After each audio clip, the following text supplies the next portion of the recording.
Hello, hello, everyone. Welcome back to the Healthy ROI, where leadership meets fitness. I am your host, Lindsay Hack, and I'm super excited because I have another spectacular guest on today. And remember, what we try to do in this episodes are talk about health and fitness and business. Because for me, for my guests, the people that we are working with, they know that health and fitness is a business strategy. And the reason that it's so passionate for me is because I know from personal and professional experience that when you look after your health, your business follows suit. So, first of all, I want to say thank you, thank you, thank you so much for joining me. And I would love for you to introduce yourself, let everybody know who you are and what you're all about.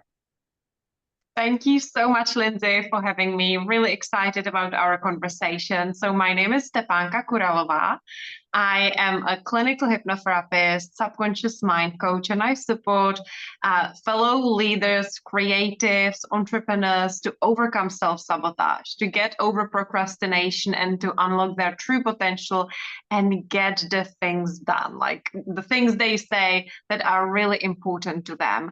So one of my gifts is to uncover blind spots really quickly. As soon as people start talking, I can pinpoint what is going on in their subconscious mind, what patterns are coming up. It's really easy for me to uncover those spots and then help them overcome those patterns. And as I said, some of the tools I use is hypnosis. It's an incredible tool. It's how my own journey started back when I was about 18, 19 years old, a long time ago. And as well as I use other modalities such as EFT, emotional freedom technique, to get the energy moving, to process suppressed emotions and create space within your body, within your mind, to invite more opportunities, as well as coaching and different somatic and nervous system regulation tools. And as I said, I support writers, creatives, artists, business owners, fellow coaches, healers, even fellow hypnotherapists, my kind of women. So I feel very lucky because I get to work with incredible and very inspiring women from all over the world. I love that so much. I love that so much. And we know how important your work is because, even from my perspective, when I work with women, there are definitely, self-sabotage is a key word that I hear all the time, or even not even that they know that, right? Sometimes people don't even realize what's holding them back, but it's like something's holding me back. I just don't know what. So I love that. And I know how important it is, definitely within the business world with coaches. I always say, do as I say, not as I do, right? Us coaches are really good at giving great suggestions and coaching and helpfulness to other people, but we're not always great doing it for ourselves. So I definitely think it's a really great space to be. And well, thank you for introducing. I'm super excited to have this conversation with you. Again, those who haven't seen any of these yet, we are basically just going to have a very, very candid conversation about fitness and health and how that has created an amazing space for you to have your business. So I guess my very first question would be, how do you incorporate your own health and fitness into your business so that you are able to continually give and give to your clients? Yeah, so as soon as we connected on Facebook, I really loved this angle. And I think it actually gets overlooked. And I can't really find any other podcast that covers it the way you do in your work, in your social media posts, because it's such a crucial piece of our overall business strategy and leadership, I would say. So maybe you don't even have a business, but leadership, that's an important topic for all of us. And I really see those two things being very interconnected. So for me, I don't really think of fitness or wellness as a physical activity, but I see movement as something that fuels my creativity in my business. It is what helps me have clarity. It is what enables me to lead myself effectively. And I really think that's where leadership is evolving into. It's not just about commanding other people and telling them what to do. It actually starts by leading ourselves. And this looks like living by example and it's the habits, it's our energy, it's our choices, all of that together. So for me, movement, especially walking, like that's part of my daily, I would even call it a spiritual practice or business practice, is to go outside and walk. I am very lucky. I do live by the ocean, so I do go for walks along the sea almost every single day, unless the weather is really, really bad, which can also happen because I live on the Atlantic Ocean. But generally speaking, I will go out, and it just brings so much more energy into my work. And supporting fellow creatives, writers, artists, creators online. That's what we need, right? So often we feel stuck on a project. We don't know how to move past a challenge. Honestly, going out for a walk can resolve a lot of these issues because the energy moves and all of a sudden new ideas come through. Yes, I love that so much. I love that so much because you're right. I don't feel like it's talked about, as part of a business strategy for sure. And I often say to people, a lot of people understand the business mindset, right? We know it doesn't happen overnight. We know we have to take consistent action. We know these things in a business perspective, but then when we think about our health and wellness, we don't actually realize that if we bring that over to the same, this concept over here, right? It's not going to happen overnight. We have to take consistent action. We have to look at our habits on a daily basis. So I love that. And I think it's so important to show leaders and CEOs and business owners that the people who are really embracing this health and wellness as part of their business, the difference it makes. So let me ask you this. So I've been doing this for 24 years now, and often people just assume that I've been health and fit all my life, which is a complete and utter nonsense.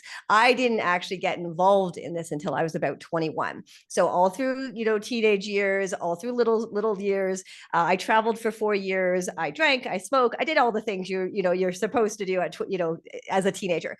It wasn't until I had kind of my own, oh my goodness, I feel so much better moving my body. I feel so much better, mentally, emotionally, physically when I'm eating well and I'm doing those things. So for me, it wasn't all my life kind of thing. So I guess my question to you is, when did it really kind of happen for you that you realized that moving your body and fueling your good food in your system and having really positive, thoughts in our head, when did that happen for you that you were just kind of had that moment where like, oh, this is good for me? It actually happened quite early on for me because even throughout my teenage years, I was already struggling with quite a few health problems. And overall, I would always say that it was thanks to my body, thanks to those health problems that I started looking after myself. And I started looking into maybe what some people would label as like alternative approaches to health, just because I wasn't getting answers from my doctor, from different doctors, in fact. So even throughout my teenage years, I had to adjust my diet. I had to be on supplements. I really suffered from anemia as well. So I was anemic all the time, really struggling with my energy levels at like grammar school. And then things got even worse when I started studying at university. And the first year at university was just such a catalyst for me because I struggled with quite a few what I would now call psychosomatic health problems. And I felt overcome by anxiety all the time. But back then, I didn't actually know it was anxiety. I didn't quite know what was going on. So I had digestion issues. I couldn't hold food in my stomach. I would feel sick as soon as I would eat. And I had fever on and off. I had no energy. It was just dizziness, fatigue, so much going on. And I obviously went to see my doctor, my GP, and he referred me to many different specialists. And I had a bunch of tests done. But when the results came back, the answer was like, nothing's actually wrong with your body. So it really made me think about, okay, what is going on? But now imagine I'm like 19 years old, and I feel like back then there wasn't as much awareness as there is now. So I didn't really know what to do. My doctor said like, oh, it could be your nerves. Then the answer I got. And it wasn't until I started going to yoga as part of my university degree. Luckily, we all had to take some sort of a physical activity, which I, by the way, think it's quite cool. Love that. Yeah. Yeah. And, you know, I was studying literature and linguistics, so it had nothing to do with sports, but every student had to attend a sport class for the entire duration of our degree. And there was a huge selection of activities. And honestly, I wasn't like a huge fan of like team sports, or you know, I didn't want to do anything too complicated, and so I was just looking for something easy, really. So I was just scrolling through the system online, and I'm like, okay, what am I gonna choose? And then I saw swimming, and I thought, oh, I should go for swimming. That's easy, nobody's gonna bother me. I'm just gonna swim for like hour and a half every week, and that's it. And as I was about to click on it and book myself in for swimming, something rather strange happened on my laptop. Like everything crashed. My screen was black and I couldn't do it. And I kid you not, this happened again and again. And then all of a sudden, I'm like, what is someone messing with me? You know, I was thinking like, is there like a ghost trying to trick me, or is there a hidden camera? I'm like, what is going on? And in the end, I received an email saying, congratulations, you signed up for your new sports class. And I opened it up and it said, you signed up for yoga. And I'm like, that's really interesting. I wasn't trying to do that. But honestly, even back then, I was like, is this a sign? Like, should I go? And should I go to? That's amazing. Yeah. So I did, and it was amazing. You know, I was the kind of person at the far back of the classroom, you know, hiding behind other people. and then I just loved it. But what happened during that very first class was rather interesting. At the very end, the yoga teacher said, like, look, we are the last ones here. If you have 20 minutes, just stay on your yoga mat, and I've got a special recording I want to play for you. And so I stayed, and she started playing what I would describe as like guided relaxation. And within minutes, I went so deep within my body. It was amazing. And I remember like thinking to myself, like, I didn't know I could feel this good in my body. And later, many years later, when I was studying hypnosis, I came across that very same technique as part of this deep hypnotic relaxation.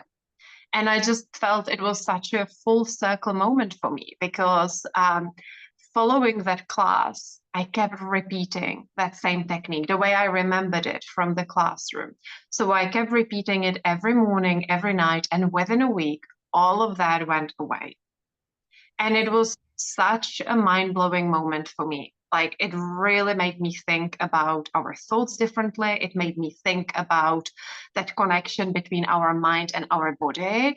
And, you know, it is a cliche, but it was a very life-changing moment for me, because all of a sudden I actually really struggled to even resonate with what I was studying at university, because I was just so taken by how powerful maybe our body and our subconscious mind are, that like, I want to know more about that. How can I study this? And I was trying to work it out, and I no longer was like enjoying studying Germanic literature and linguistics, and I just wanted to dive deeper into exploring that mind-body connection and what else is possible. Like, if I'm able to overcome these health problems in under a week, like, what else can I achieve? So that was like my biggest awakening moment, I would say.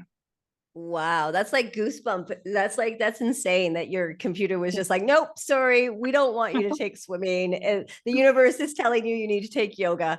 And then just the transition of what that experience was like. I mean, that's amazing. And it's interesting, I often say to people who have had experiences like that, who have had such deep, aha moments when it comes to, even beyond their own capabilities or thought process at the time, they're the ones who are so passionate about what we talk about, right? And when it comes to your own business, when it comes to your own health, there's nobody that's going to be able to change your mind, because you have experienced it so deeply that even if some random person was like, well, what you do, and you're just like, you can say all you want, but there's nothing you can say that will deter me, because I've been where I've been. And I love that, because those are the people who are really going to change the world. Because the people who necessarily are, maybe they enjoy meditation, or maybe they enjoy breath work, or whatever it may be, pick something, and they aren't deeply committed to their own practice, the naysayers, the haters, whoever, the non-believers, they can sway you. But when you are so deep into what you feel and what you believe, nobody can. And I feel that people can feel that from you. When I'm listening to your story, I'm just like, oh, yeah, oh my God, and like, I can feel that about you, and I can feel that through our screens across the world. Like, I feel these things. And I think that's probably such a big part of what makes you so good at what you do, because you've been there, you've done that, but you also are so, so powerfully and into it, that you can then say, like, this is what happened to me, and I know that it's possible. So I love that so much. Well, I have so many questions with that, but we're gonna hold on that. We're gonna hold on that because I feel like that could be a whole other episode that we could talk about, and I would love to do that at some point. But so in your case, obviously, it was almost out of necessity, right? If you're having health issues and you're having, even at the young age of 19, that something's going on, and you need to try to figure out what that is. And I think that, my ultimate goal is to get people to a place where, it's not necessity. And what I mean by that is, I say to people all the time, your change is going to happen whether you choose to do it, or something else chooses for you, right? And maybe that is anxiety, maybe that is depression, maybe that is, disease, maybe that is, your weight is causing issues, or your family history has caused problems, or whatever. It becomes a point where you have to make a change because you choose to, or because somebody else chooses for you, or something else chooses for you. And oftentimes that's a very desperate place to be, right? If you have a disease or you have something going on. So, what I really try to talk to people about is that we're trying to get there before that happens. Now, in your case, obviously at 19, it's a little bit different, but I work with women who are, 40 and older, who have lived a life, who know very much, their own habits and what they do. And if I could say, like, before you get, or take a look at your parents, or take a look at your grandparents, if you're lucky to still have some, is that the life you want to live? And I always say, like, I do my workouts, I do my food, I look after myself, because I want my 85-year-old self to thank me when I get there, right? And that's kind of how I look at, when it comes to health and wellness. I look at the future self. What are we looking at doing? So in your case, thank goodness your 19-year-old self was struggling. Like you said thank you to that, because you wouldn't be where you are today because of that scenario. And I really love that you are able to understand, whether it's yoga, whether it's walking. And I always say, like, if somebody says to me once, I absolutely hate the idea of yoga.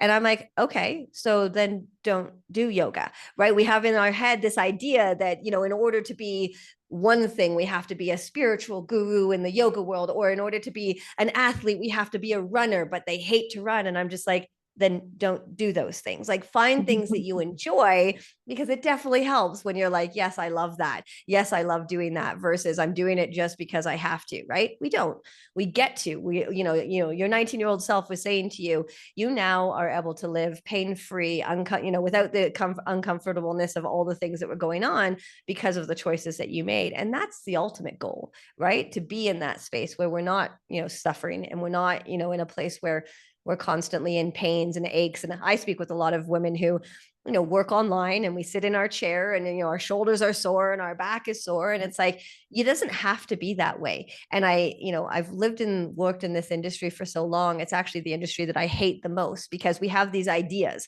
right? Society has told us that you have to, or should do, or whatever it is that, it is. And It's not true. I broke that mold myself because I refused to spend hours in the kitchen and hours at the gym and all of the things that, I was told I was supposed to do because, well, who has time for that? And I don't want to do that. I don't love doing that. So it's finding things that work best for you. So coming back to my question for you now. So this was obviously 19-year-old self, where you are today. What is it that you do today that, obviously you get to walk on the beach? So jealous, by the way. But what are some of the things that you do today that you prioritize in your life that is almost like you're non-negotiable? Even on the days like today where I don't feel 100%, if those of you who can't hear it, what are the things that are my non-negotiables that I do? It might not be going and doing a heavy lift session, but I'm still looking after my sleep and still looking after my water and those type of things. But what are some of those things for you that are non-negotiable? Your 19-year-old self was telling you got to make your change. You've done those things, and now you sit today. What are some of those things that you're like, nope, non-negotiables, no matter how I'm feeling or what's going on in my world? Yes. Thank you so much. And thank you for your kind words, by the way. So for me, as I said, like nature time is really important. And I will usually prioritize it over being in a gym or doing anything else because I just get so inspired by walking. And I've developed a series of different walking exercises for myself. And whether it looks like I am actually focusing on a breath exercise, breathing exercise while walking and keeping myself really engaged and focused, or whether it looks like I actually need to refresh my mind as well as my body. And then I will challenge myself to notice new things in a familiar place, in a place where I might walk quite frequently. Or it might look like focusing on an affirmation while I walk, or I literally take a question or a problem out on a walk with me. And usually by the time I get back home, I have an answer because I've moved my body, I have refreshed my mind, I changed the environment. I also love what you said about like our jobs right now. Like so many of us are literally doing this. We are sat on our chairs, in front of our screens, and this could go on for hours and hours every single day. So I usually have I do have a bit of a routine. And in the mornings, I do usually prepare like a healthy drink for the day, and I really enjoy it. That's my thing. I'm really into herbs, into homemade herbal tinctures. That is something I just love doing. I feel like I'm probably like a kitchen witch in a way. So today I'm drinking a really strong herbal infusion. I usually make those things in the morning or the night before. So before I dive into anything, before I touch my phone, before I even do like my morning journaling and priorities for the day, I will go to the kitchen and do my things there, prepare my hot drink, prepare my cold herbal infusion or any sort of a drink or a juice I'm making for myself that morning. I will get out my herbal tinctures and my supplements. And honestly, this is something I used to struggle with really badly. And I know it can sound like a no-brainer for many people to simply take my supplements, but like I really struggled with that. So now I have a bit of a system that seems to be working. So I'm really proud of myself for that. And I'll just get organized in the kitchen in the morning, and I find it very grounding. Overall, I find it very grounding to be working with herbs and to be making something intentional for myself, such as, a big jug of a really good drink that I can keep drinking throughout my calls. And it just feels like I've already accomplished something before I even go and enter my office. And I do have a bit of a well-being routine as well. And usually it's simple morning pages from the Artist's Way book, and I'll just clear my mind. I get everything on paper, and then it just feels like a lot has opened up. Like now there is space for magic. Now I can think a lot more clearly. I have shaken everything off that needed to go, and then I'm ready for my work day. And I usually have what I would call like a high intensity segment in the morning when I focus on like getting quite a few things done over a couple of hours, up to 3 hours. And then obviously this might be different for everyone, but because I support clients and many of them have access to me between sessions, I support them via voice notes. So that is my daily walk as well. So I'll get out of the house, I've got my earphones, and I will actually listen to them while I'm walking. I could totally do that at home. I could just sit on my chair and just listen to them. But in most cases, I am out and about walking and replying to them, and that could even be a couple of hours or 1 hour or 1.5 hours. And then I might do a session or a couple more sessions, and then me and my partner we have got this amazing membership to this hotel that's got like a spa wellness club. And it used to be on my vision board when we first moved here, and I'm so glad I'm able to go there now. And so a couple of times per week we would go to sauna and go to the gym and do a bit of swimming and steam room and a jacuzzi with the sea view. So that's very much like a deep grounding ritual at the end of my work day. And that feels just very luxurious, but I very clearly remember the first few months when we signed up for the membership. I would get there and mentally I was still at my desk. Mm-hmm. And it really took a while for me to be able to like be present inside the sauna and actually just let go of my day. And Right. I feel like you touched upon it a little bit when you mentioned like habits and habit building and muscle memory. And for me, this was definitely something new I had to learn, because when you work for yourself, it's great. You are your own boss. But so often, especially a few years in, we realize we are stricter than the old boss we had. We are working harder, and we actually are not switching off. It's almost like we are on 24/7 almost. So Yes.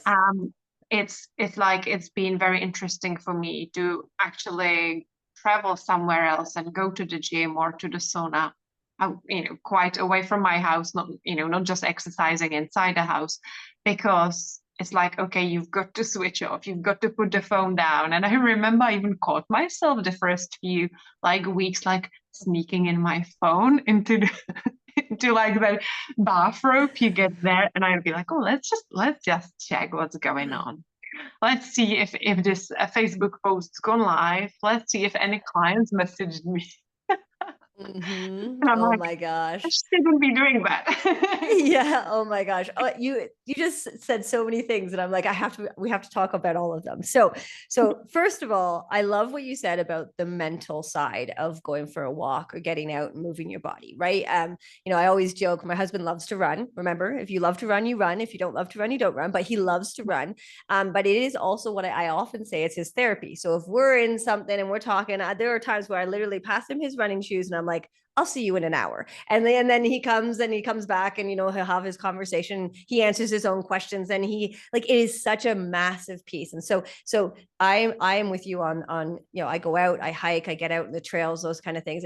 It's such a beautiful place to give your brain a moment to think. I mean, we're overwhelmed by, my phone is sitting in front of me, my computer's here, like we have, there's music in the background. We're constantly being bombarded by this stuff, which is the life we live. I get it. But to be able to get out and move our body and just relax for a little bit. But the other thing that you said about, the voice messages for your clients while you're walking, I love that so much. And I say to people often, walking meetings is a really great way. If you're in the office, instead of sitting down in the corporate room, get everybody on their phone and go for a walk and have a conversation. I almost feel like we should have done this while you and I were both walking. That would be fun. We'll do that for the next time, I think. And I think that's such a big one. And then the other thing you said about, almost signing off, as entrepreneurs, leaders, business owners, people who have literally put their life and sweat and tears into their business. Sometimes it feels hard to say, okay, pause all the things. Now I have to go look after myself. Right now I get to go sauna, or I get to go swim, or I get to go do these things. And even sometimes when we love those things, I used to always remember, I brought my business online in 2016. and I had big goals to retire my husband, to move to Mexico, to do all these things. And every time I thought about taking a break or thought about doing something for me, it was like, for the good of the business, for the good of the dream. Like, and I was able to talk myself out of it. But as you say, systems, habits, these type of things really make a big difference, because we all know we could get, sometimes it's shitty, like you get through stuck in TikTok for 72 hours and people are like, how did that happen? But other times it's really positive in our work and the things we're doing, and we're getting really creative and we're doing all these great things. But eventually you run out, and that's your battery life. Your battery will go down, and if you don't recharge it with movement or mental space or food or beautiful things that you're putting in your body, you will eventually run out. And so I often say to people, you have to find, and I love that you even called it this, systems that help you along the way, because we all know we can get bombarded, whether you're in an office, at home, your own business, a leader, whatever it is. We can get bombarded by doing all the things all the time, right? Especially us women, we're very good at that. So I often say you have to find systems that sometimes is as simple as, it's time to turn your computer off and it's time to go for a walk outside, right? It doesn't have to be this massive thing. I often say to people, like, whatever you're wearing, just go wear it. You don't need to change into fancy gym clothes. You don't need to have the perfect shoes. You don't need to find the perfect podcast. It does help though. But just get outside and do that. And I think it's so important to remember that we can just continue along, right? If you've ever gone to drive somewhere and then drove somewhere else because you're just not paying attention, like, we can get into that space very, very easily as human beings. Our brains are amazing. They are, but we have to then bring the systems into place. We have to bring the release, the nature, the grounding into place, because it actually makes us better. It makes us better coaches if you're a coach. It makes us better parents if you're a parent. It makes us better partners if you're a partner. And so oftentimes, as I said, I talk about my 85-year-old self regularly, but I also talk about the person that I am right now, right? The mother that I am, this, the wife that I am, the partner that I am, the coach that I am. And if I can't give myself those things, how am I able to give my clients, my children, and one of my favorite quotes of all time is, you can't pour from an empty cup. And I truly believe that we try a lot to pour from our empty cup. And we know, I know that I'm a better mother, coach, wife, sister, daughter when I look after myself, because otherwise you get ran really tight and you're all of these things that you're not. So I do love that. And I think, people might listen, and I feel that there are lots of people who listen to these episodes and they think, oh, I could never do that, or that's not really what I want. Maybe I don't want to be a kitchen witch. And it's like, it's okay, you don't want to be, but you found what you love to do. And that's the key, is always finding the things that make it, going to a spa, unwinding with your partner. That sounds incredible, where somebody else might be like, no, I like being at home. I'd rather do my things at home. Okay, great. Those are great things too. And I think, we live in this world where, especially with Instagrams and TikToks and stuff, we're constantly comparing ourselves to other people. And I want you to stop. I want you to just be like, you're listening to us have this wonderful conversation. It doesn't mean you have to, in order to be healthy or strong or business savvy or whatever, do what either one of us are doing, or doing what any of my guests are doing. No, but I definitely beg you to find something that you love to do that's going to help you get out of your head, get away from your computer, get out of your desk, to think about other things than just work, because that ultimately makes us better business owners, better partners, better parents, all of those things. So, anyways, then the last one that I see, you had a lot. So I'm like, oh my gosh, I got to talk about these things. I'm sorry. No, I love it. I love it. As I said, this is what it's all about. The one thing you said, and this is something that I am so passionate about, so I'm so excited you brought it up, because I was like, yes, I want to talk about this. You said when you first moved, you had a picture of the spa on your vision board. Now, I've done vision board workshops for 15 years as part of my coaching with my kids. So I have a 17 and 15-year-old daughter. We've done vision boards probably since they were 4 and 6, maybe, give or take. I love them so much. I've recently been moving into more of AI images with our vision boards. It's been amazing. But talk to me about, because I love this. When you first moved there, you said, I put a picture of the spa or the hotel that I wanted to get my membership at. When you start thinking about things that you want and you don't necessarily have them yet, what's kind of the mindset behind that? And then second part is, how did it feel when you first signed up for that membership at the hotel? Because that's the feeling we all want, right? That moment. So tell me about the kind of the thoughts around putting it on your vision board and then to the moment that it happened.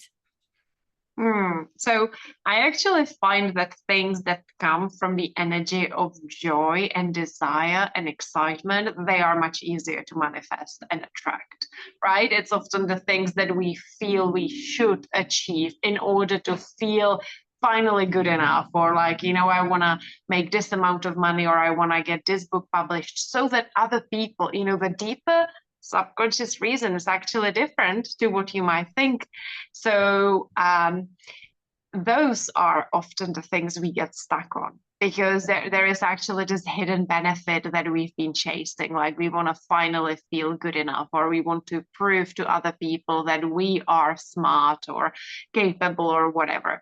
But with something that is more rooted in the energy of just like joy, desire, fun, excitement, like I find that it's fun to put it on your vision board, because you're like, oh, imagine that, right? What if, like, it's gonna happen and it feels good? How would I feel? And I never felt very attached to it. I felt like, oh my gosh, this would be so fun. Like, I would really love that. Like, imagine that.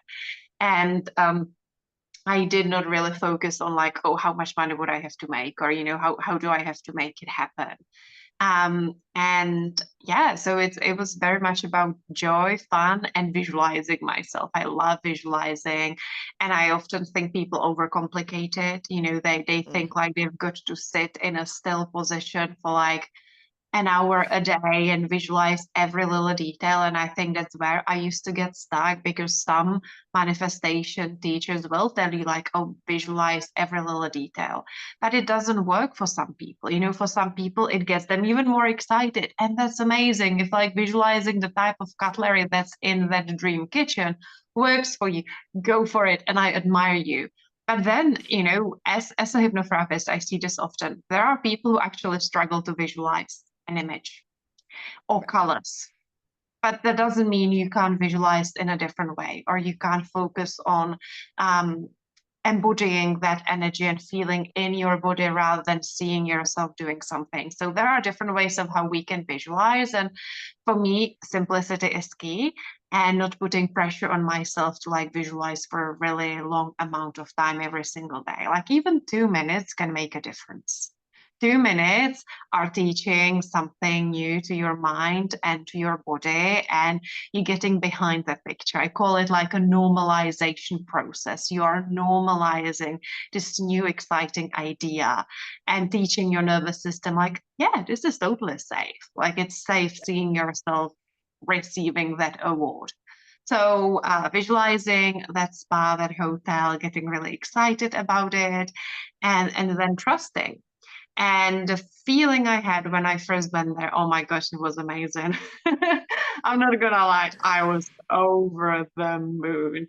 And it felt very luxurious. It felt like an up level, really. It felt like, oh my Right. gosh, enjoy this. And it felt like a very special treat every single day.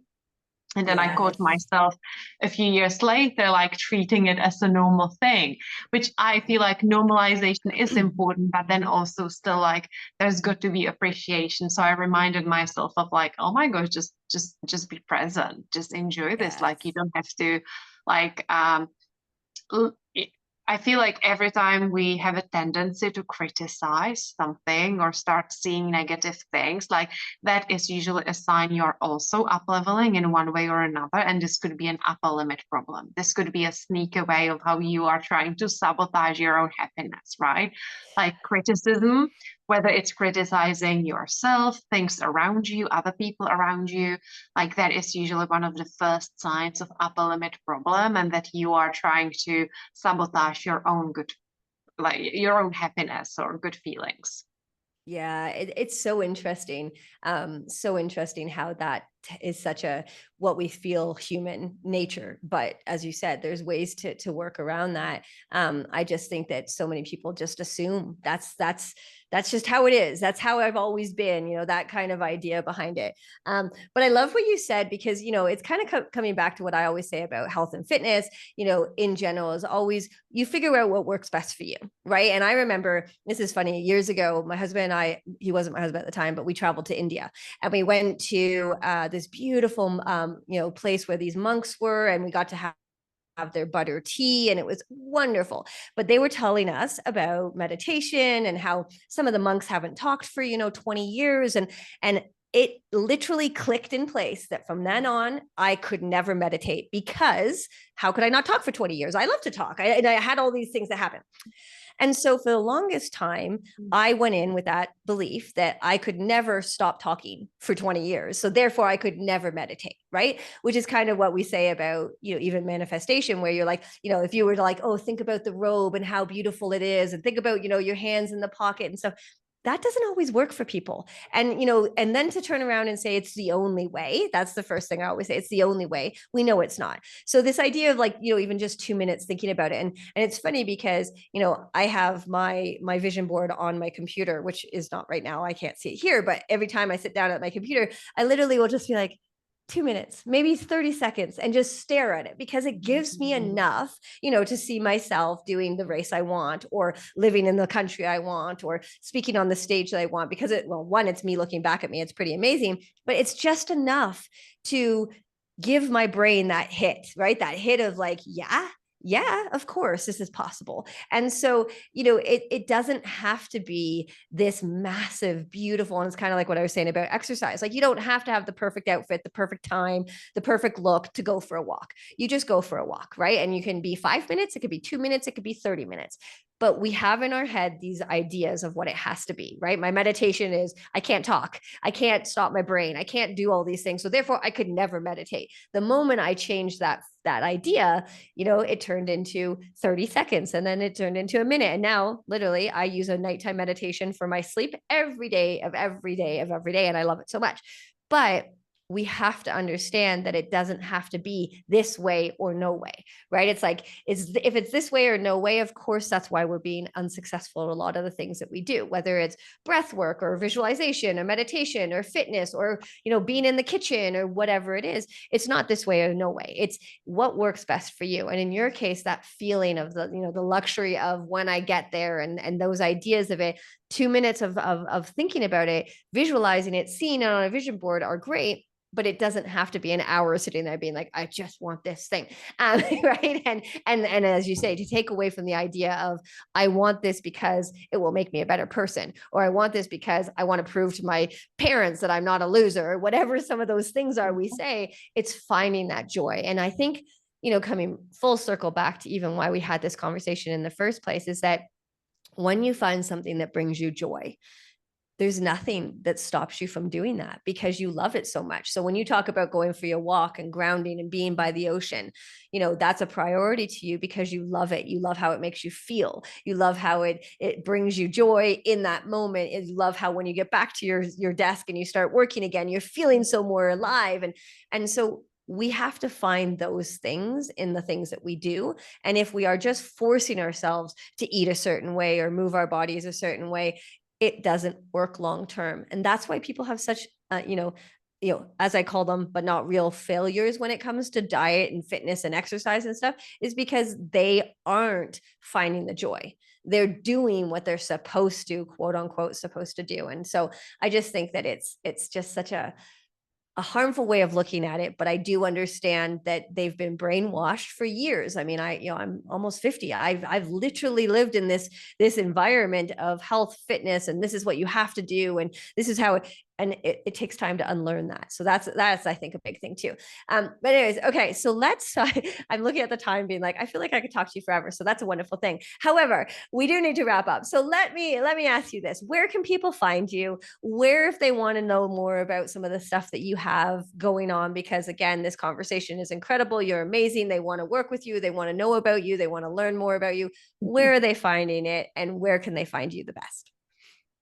I know. I can't believe the time. And I I could know. continue talking to you for the next few hours. So thank you so much for having me and for such a beautiful conversation Yeah. and for all the incredible things you've shared here. So if you would like to connect with me, I am in all the different places. I am on Instagram at New Earth Woman, and that's where I share a lot of things on my stories. I have fun with Instagram. You can just message me, we can connect. I share my work there as well. If you would like to connect with me on Facebook, I'm literally there under my name, Stepanka Kuralova, and I post a lot there. I love using Facebook as a way to connect with other people from different communities. And you can also find me simply on my website, where you can find some other free resources, such as a free hypnosis bundle, and that's hypnocoaching.me. And you can go there and download a few free hypnoses. And I also have a solo podcast where I just go and talk about the things that light me up. It's been something that has been very pivotal on my own journey, just learning to trust my own voice. And starting my podcast a few years back has really, really helped me with that. So you can check it out. There are over hundreds, well, definitely like more like 160 episodes for sure. So you can dive in and I guide you through different journaling exercises, meditation techniques. There is a morning routine under like 15 minutes recorded, as well as evening routine. Like there's just so many free resources on my podcast. So definitely check that out. But if anything resonated with you from this interview, just message me or Lindsay and let us know. Share your feedback. We would love to hear from you. Yes, I love that. I love that. I always say, don't be shy. I mean, we're Yeah. having a conversation. We're just this is how I talk to everybody. I love it. I love connecting. Right. This is how we met. Like, it's just, don't be shy. Have a conversation. Ask questions. I think it's great. Somewhere down below, around somewhere on this, I will have all the information for websites, for podcasts, for Facebook, for Instagram. But definitely connect, because again, connecting with people, in my opinion, is the best thing that you can do, because not only do you get to have amazing conversations like we just had, but you also get to know people, you get to know what they're doing. And again, when I say you find something that you enjoy, maybe you don't even know what that is yet. And then finding somebody who's doing something, and then you're like, oh, that does sound really cool. Maybe I should try that. Like maybe walking and doing some breath work, or walking and doing some mindful journaling, that we talked about today. It sounds like something you would absolutely love to try. But right now, you don't know what you don't know. So now, after listening to this, you know it. Reach out, ask about it, find something that you absolutely love to do, and then do it. And so, honestly, we're going to wrap up here, guys. The best thing I can recommend for everybody is, one, start where you are. Don't worry about what everybody else is doing. And second, find something that brings you joy. So find something that you enjoy to do, because otherwise you won't do it. But we are definitely loving the conversations that are being had on this channel. We're talking about health and fitness and mindset and all of those things to help you build a better business, having it as part of your business strategy, and really engaging in internally to help that external life of ours to go through. And remember, it's about that 85-year-old self, that 105-year-old self. I mean, you decide what you want to do, but it is really about what we can do today to help us in the long run. So thank you so much for being here with me, having the conversation. It was amazing. And we will speak to you guys again in another episode. Have a good one. Bye.